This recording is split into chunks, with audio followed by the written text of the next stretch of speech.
আসসালামু আলাইকুম and hello everyone, welcome back to my channel. কি অবস্থা সবাই? আশা করছি সবাই অনেক বেশি ভালো আছেন। ঈদ মুবারক, ঈদ মুবারক, ঈদ মুবারক। সো গাইস, দেখতে দেখতে রোজা শেষে আবার ঈদও চলে আসলো। তো প্রতি এক বছর পর পর ঈদ আসে, বছরে একটা করে ঈদ আসে। সো এই ঈদের জন্য আমরা অনেক আগ্রহ করে বসে থাকি। এবারে ঈদটা আমার কাছে অনেক ডিফারেন্ট, কারণ আমি এবার লাইফের ফার্স্ট টাইম এবার নানুর বাসায় ঈদ করব।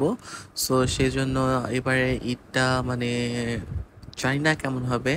সো অন্যান্য ঈদের থেকে অবশ্যই ডিফারেন্ট হবে, কারণ ফার্স্ট টাইম নানু বাসায় ঈদ করতেছি। যাই হোক, তো সকালবেলা ঈদের নামাজটা সেরে ফেললাম।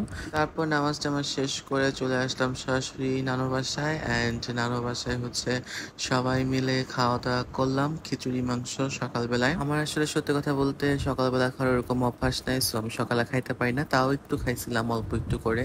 আর নানুর হাতের গরুর মাংস তো জাস্ট ফ্যান্টাস্টিক। তো প্রচন্ড গরম উঠছিল ওই দিন, খুব গরম উঠছিল, অনেক রোদ ছিল। কিন্তু তারপর হচ্ছে দুপুরের পর থেকে বৃষ্টি বৃষ্টি ভাব চলে আসছিল, ওয়েদারটা। আর দুপুরবেলা আমি একটু ঘুমাই নিছিলাম, কারণ আগের দিন রাতে ঘুমাইতে পারিনি, আমার প্রচন্ড জ্বর ছিল। সো জ্বরটা একটু কমার কারণে আমি সকালবেলা নামাজ পড়তে পারছি, নাহলে নামাজও পড়তে পারতাম না।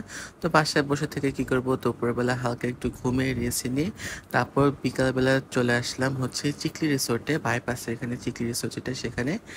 ভাইরে ভাই, এখানে আসার পর দেখতেছি মানুষ মানুষকে খাইতেছে, এত পরিমাণ ক্রাউড এখানে। এই যেদিন সবাই ঘুরতে বের হয়েছে, ক্রাউড হওয়াটাই স্বাভাবিক। এত পরিমাণ ভিড় ছিল যে বসার জায়গাটুকু ছিল না। সো অনেকক্ষণ দাঁড়ায় থাকার পর খুব কষ্টে একটা টেবিল ম্যানেজমেন্ট করতে পারছিলাম। আর কি খাওয়ার কথা কি বলবো, জাস্ট ঠান্ডা খেয়ে বের হয়ে এসে পড়ছে, কারণ যে পরিমাণ মানুষ, আর ওরা খাবার দিতে অনেক লেট করতেছিল ওই দিন। তারপর হচ্ছে আমরা ছোট নানুর বাসায় চলে আসি। অ্যান্ড এই নানুর বাসায় এসে আমরা সবাই মিলে একত্র হই, সব কাজিনরা। তো এখানে কিছুক্ষণ আড্ডা টাড্ডা মেরে আমরা চলে যাই একদম নানুর বাসায়। তারপরে কালকের জন্য আলাদা ব্লগ আসতেছে। সো কালকে কোথায় কি কি করলাম সেটা ব্লগ দেখার জন্য অবশ্যই চোখ রাখতে হবে আমার পেজে। সো দেখা হবে নেক্সট ব্লগে। সেই পর্যন্ত সবাই সুস্থ থাকুন, ভালো থাকুন, আল্লাহ হাফেজ।